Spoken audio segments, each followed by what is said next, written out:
নমস্কার, লিজার window of অদৃশ লাহিড়ী চ্যানেলে আপনাদের সবাইকে স্বাগত জানাই।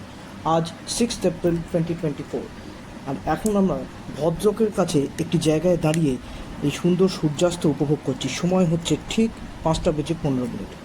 আর কীভাবে আমরা আজকে এখানে এসে পড়লাম আর কোথায় বা আমরা যাচ্ছি, তাহলে সেই গল্প শুরু করা যাক।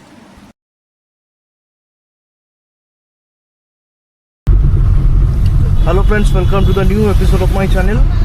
এখন টাইম হচ্ছে সকাল 8টা, আর আজকে আমরা প্রথমবার অনেকটা লং ড্রাইভ করতে চলেছি, আর সেটা হচ্ছে একটা ইন্টারস্টেট লং ড্রাইভ। আমরা যাচ্ছি আজকে শ্রীরামপুর থেকে পুরী। এই প্রথমবার এতটা ডিস্টেন্স আমরা আমাদের গাড়ি নিয়ে যাচ্ছি। তাহলে সবাই আমরা এখন এক্সাইটেড তো? হ্যাঁ, একদম জয় জগন্নাথ।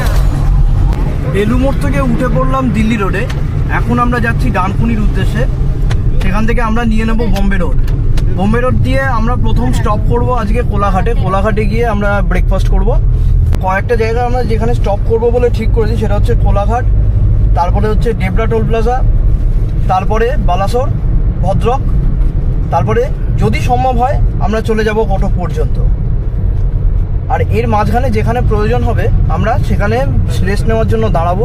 আমরা একদমই স্ট্রেস দিচ্ছি না আজকে, যতটুকু আমরা চালাতে পারবো সেই মতোই আমরা চালাবো। আমরা তাই জন্য একবারে আমরা পুরী পৌঁছানোর চেষ্টাও করছি না, যার জন্য আমরা ব্রেক জার্নি করছি। যেহেতু অভিজ্ঞতা কম, তাই জন্য আজকে আমরা ব্রেক জার্নি করেই পৌঁছবো। কালকে সকালবেলা আমরা 10টার মধ্যে আশা করছি পুরী ঢুকে যাবো। এই যে স্পিডে গাড়িটা চলছে আমার, হ্যাঁ এই স্পিডে গাড়ি আমি চালাই। হ্যাঁ, একদম ঠিক আছে। এই স্পিডটাই মেনটেন করবো, কারণ ওডিশায় কিন্তু 80 কিলোমিটার/আওয়ার স্পিডের ওপর যদি স্পিড উঠে যায় তাহলে কিন্তু ফাইন করবে। আর তখনও একটা নিয়ারেস্ট পুলিশ স্টেশনে গিয়ে সে ফাইন হয়তো দিয়ে আসবে বা রাস্তায় ফাইন করবে। যাও, তো বেকার এই এত ফালতু পয়সা নষ্ট না করাই ভালো। তার থেকে স্পিড মেনটেন করে চালাবো, অনেক বেটার। সেটা সেফও হবে, টাকাও নষ্ট হবে না। ডানকুনি থেকে উঠে পড়লাম আমরা বম্বে রোডে, আর এখন আমরা এগিয়ে চলেছি ধুলাগড়ি টোল প্লাজার উদ্দেশ্যে। এখনো পর্যন্ত first toll Dhulagori toll plaza. ধুলাগড়িতে আমরা টোল দিয়েছিলাম 130 টাকা।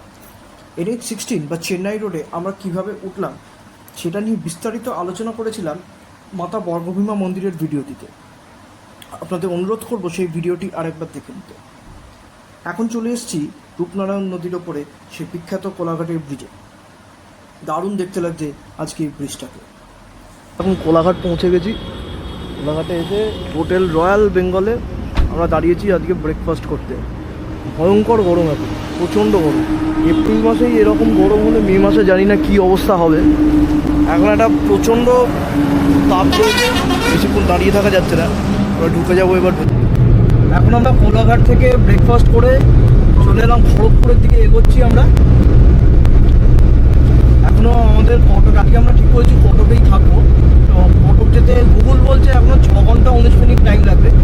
যেখানে আমরা এখন আছি এখান থেকে 352 কিলোমিটার লাগবে, সময় লাগবে বলছে 5টা 5-এর মধ্যে হয়তো আমরা পৌঁছে যাবো। আমরা ধরে নিচ্ছি পৌঁছতে হয়তো 7টা বেজে গেলেও যেতে পারি, কারণ মাঝখানে অনেক জায়গাতেই রেস্ট নিতে হয়। রাস্তার কি কন্ডিশন বুঝতে হবে? রাস্তার কন্ডিশনটা তো খুবই ভালো। রাস্তা খুব সুন্দর রাস্তা হয়েছে, 3 লেন রাস্তা। এরকম রাস্তায় গাড়ি চালিয়ে সত্যিই আরাম লাগে। পশ্চিমবঙ্গের রাস্তার অবস্থা সত্যি অনেক উপকার আছে, উন্নতি হয়েছে, রাস্তা খুব ভালো হয়েছে। আর বিশেষত ন্যাশনাল হাইওয়ে যে রাস্তাগুলো করেছে তাদের কোনো তুলনা নেই। তোমাদের গাড়িতে যেতে কোনো অসুবিধা হচ্ছে না তো? না, আমরা খুব এনজয় করছি। বেঙ্গল হোটেলে অনেক রুটি, আমি আর মা রুটি খেয়েছি, আর দাদা আর ভাবি খেয়েছে আলুর পরোটা। রুটি আর আমরা খেয়েছি রুটি আর চানা মশলা, কিন্তু প্রত্যেকটা খাবারই খুব ভালো করেছিল। আমাদের টোটাল বিল হয়েছিল 313 টাকা।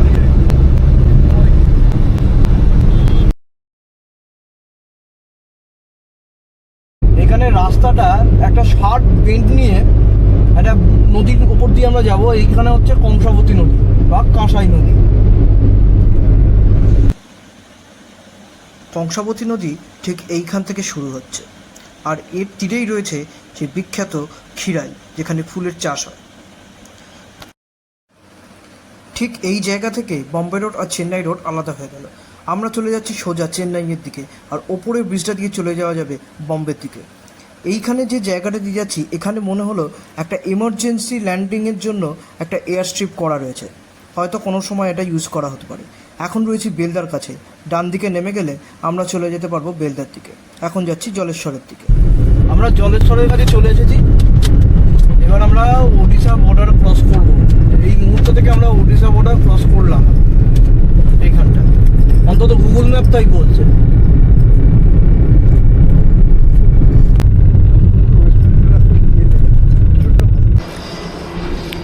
বাড়ি থেকে প্রায় 202 কিলোমিটারের জার্নি কমপ্লিট হয়ে গেছে এখনো পর্যন্ত।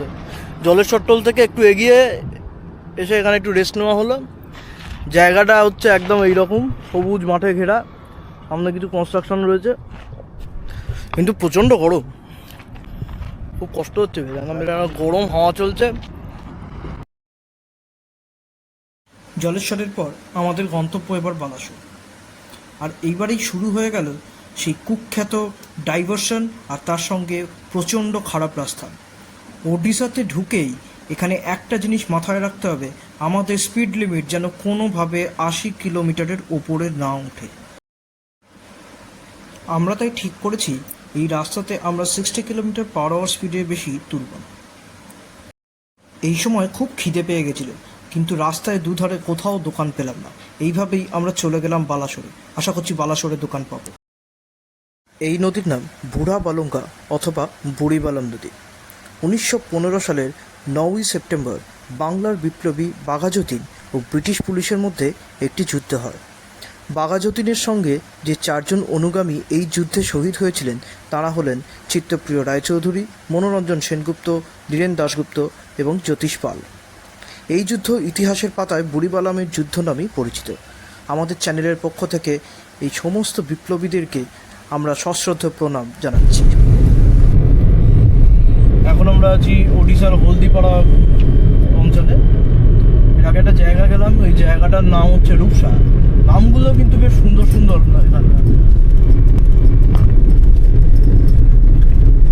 রাস্তা হচ্ছে একদম ধুধু ফাঁকা, কিন্তু তার সঙ্গে চলছে ক্যামেরাতে নজরদারি।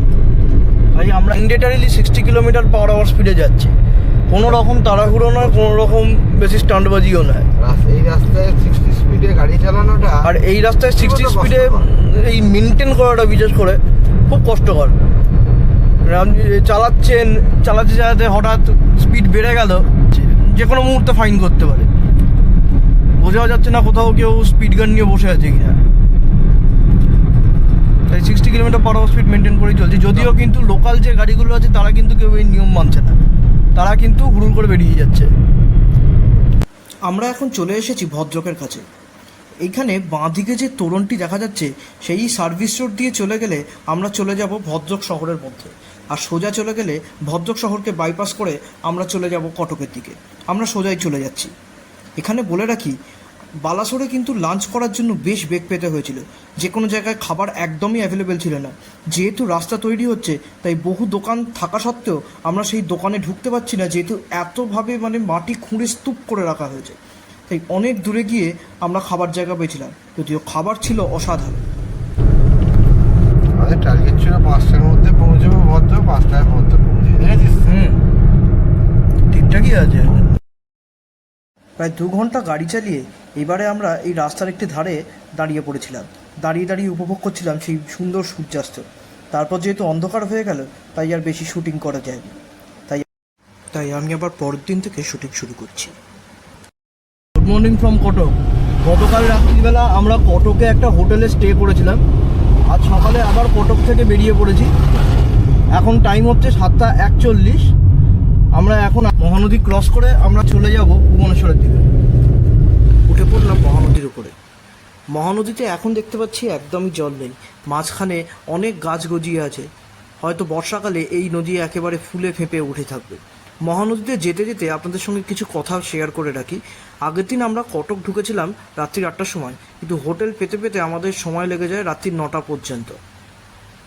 আর এখন আমরা চলে যাব ভুবনেশ্বরের দিকে। আজকের ওয়েদার কিন্তু খুব বাজে, খুব মেঘলা, তাই ছবিও খুব একটা ক্ল্যারিটি আসছে না, কিরম একটা হেজি ছবি আসছে। তাও চেষ্টা করব যতটা পারা যায় আপনাদের সঙ্গে ভালো করে দেখানো। মহানদী ব্রিজ ক্রস করার পরে আমরা একটা ফ্লাইওভার পেয়েছিলাম, যে ফ্লাইওভার কানেক্ট করেছিল একদম NH-16 ওপরে। এখন আমরা এই রাস্তা দিয়ে চলে যাব ভুবনেশ্বরের দিকে। এখানে উঠে আবার সেই একই প্রসিডিওর, আমরা যেন কোনোভাবে 80 কিলোমিটার/আওয়ার স্পিডের ওপরে যেন লিমিটটা ক্রস না করি, অর্থাৎ 80-তে 80ও না, এলে কিন্তু মুশকিল আছে। যাচ্ছি পুরী খালের ওপর দিয়ে বা পুরী ক্যানাল। আর ম্যাপে যা দেখতে পাচ্ছি এই পুরী ক্যানাল থেকে নেমে আমাদের একটা সার্ভিস রোড দিয়েই আমাদের বাঁদিকে টার্ন নিতে হবে। সম্ভবত এই পুরী খালের প্যারালাল রাস্তাতেই আমরা পুরী যাব। আর একটা লক্ষণীয় বিষয় হচ্ছে পুরী খালে জলের পরিমাণ মহানদীর থেকে বেশি।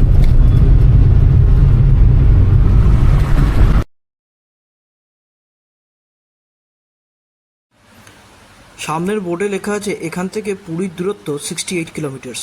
ডান দিকে চলে যাচ্ছে ভাইজ্যাক আর চেন্নাই, আর নিচের দিকে চলে যাচ্ছে পুরী।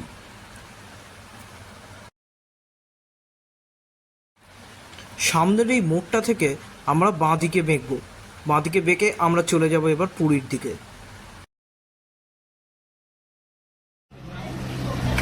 এখন আমরা চলে এসেছি ধৌলি বলে একটা জায়গা। এখান থেকে পুরীর ডিস্টেন্স হচ্ছে 56 কিলোমিটার। এখানে একটা জায়গা থেকে আমরা ধবলগিরির মন্দিরও দেখতে পেয়েছি। এখন দাঁড়িয়ে আছি ধৌলির একটা রোড সাইড ধাবাতে, নাম হচ্ছে বালাজি সাউথ ইন্ডিয়ান হোটেল। এখানে আমরা ইডলি খাচ্ছি আর মশলা ধোসা খাচ্ছি। এখানে ইডলি কেমন করেছে? ভালো। ধৌলি থেকে ব্রেকফাস্ট করে আমরা আবার যাত্রা শুরু করলাম। এইবার চলে এলাম সেই জায়গায় যেখানে লেখা থাকে ওয়েলকাম টু পুরী, যেখান থেকে পুরীর দূরত্ব মাত্র 42 কিলোমিটার। যত সময় যাচ্ছে আমরা এগিয়ে যাচ্ছি পুরীর দিকে। আগে প্রচুর ভ্লগস দেখতাম, ভ্লগস দেখতে দেখতে প্রায় মনে হতো কবে যাব পুরী, ঠিক এরমভাবে গাড়ি চালিয়ে। কিন্তু আজ সেই স্বপ্ন পূরণ হচ্ছে, একটা আনন্দ অনুভব করছি। চলে এলাম প্রায় পুরী বাস স্ট্যান্ডের কাছে, যে নতুন বাস স্ট্যান্ড এখানে তৈরি হয়েছে। এইখান থেকে পুরীর ডিস্টেন্স আর 6 কিলোমিটার। আর কিছুক্ষণের মধ্যেই হয়তো আমরা দেখতে পাবো সেই সমুদ্র সৈকত। বেশ একটি রোমাঞ্চ অনুভব করছি। এতদিন পুরী এসেছি আমরা ট্রেনে করে, আর এই প্রথমবার নিজেদের গাড়ি করে সেই সুদূর পশ্চিমবঙ্গ থেকে আমরা চলে এলাম পুরীতে। এই আনন্দ ভাষায় প্রকাশ করে বোঝাতে পারবো না, যখন আমরা সত্যি সত্যি পৌঁছে গেলাম পুরী সমুদ্রের তীরে আমাদের নিজেদের গাড়ি নিয়ে। 5.5 কিলোমিটারেরও বেশি চালিয়ে আমরা চলে এলাম পুরীতে।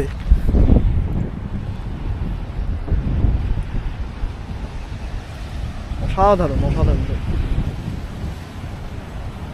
মনে হচ্ছে একটা মাইলস্টোন অ্যাচিভ করলে যেরকম হয় সেরকম। First time long ride, first time এতটা ড্রাইভ করে শ্রীরামপুর থেকে। অসাধারণ দৃশ্য। একটু মেঘ আছে বলে একটুখানি কালো লাগছে, মেঘটা না থাকলে একদম নীল সমুদ্র পেতাম। ঠিক আছে, এবার আমরা হোটেলের দিকে যাব। আমরা উঠেছিলাম হোটেল ডায়মন্ড প্যালেসে। আজকের ব্লগ এখানেই শেষ করছি। ভিডিওটি ভালো লেগে থাকলে প্লিজ লাইক করুন আর শেয়ার করুন, আর চ্যানেলটিকে সাবস্ক্রাইব করতে একদম ভুলবেন না। তাহলে দেখা হচ্ছে পরবর্তী পর্বে। নমস্কার।